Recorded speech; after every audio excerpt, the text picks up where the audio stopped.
Mais avant, une pièce de théâtre un peu particulière. Peine perdue a déjà été jouée 2 fois avec beaucoup de succès. La pièce est organisée par une association qui aide des jeunes à trouver un boulot, une formation ou tout simplement un projet. Certains ont fait de la prison, d'autres auraient pu prendre un mauvais chemin. Peine perdue a le mérite de mettre en lumière le chemin difficile de la réinsertion. C'est un reportage d'Aline Delvoye. Laisse Nordine sortir en premier et après toi tu le suis.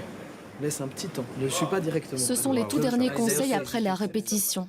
Ce soir, tous les comédiens sont des amateurs. Ils participent à une pièce de théâtre appelée Peine perdue. Elle raconte les difficultés de la sortie de prison et les frais auxquels il faut encore faire face.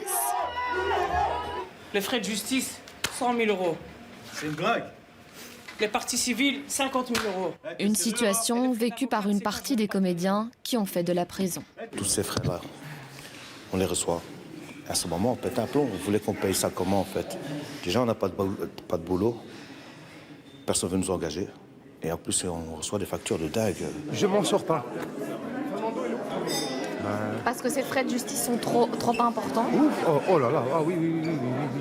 Vous pouvez nous dire, par exemple, vous, combien vous devez en frais de justice aujourd'hui? Oh, plus de 50 000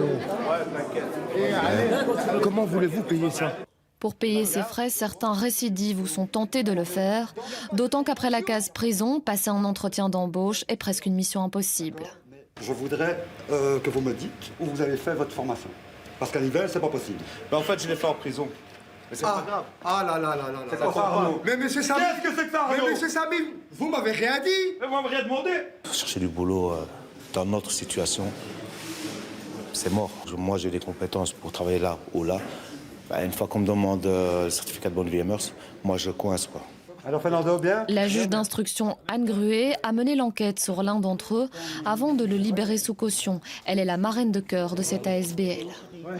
Je ne plaide pas pour la disparition du casier judiciaire ou du certificat de bonne vie et mœurs.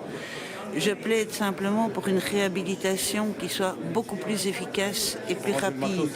C'est-à-dire, je ne vois pas la nécessité d'être stigmatisé à très long terme sur quelque chose sur lequel l'eau a coulé depuis très longtemps. Ensemble sur scène, les comédiens amateurs forment un groupe soudé dans la vie. Certains d'entre eux ont eu des parcours difficiles sans faire de prison.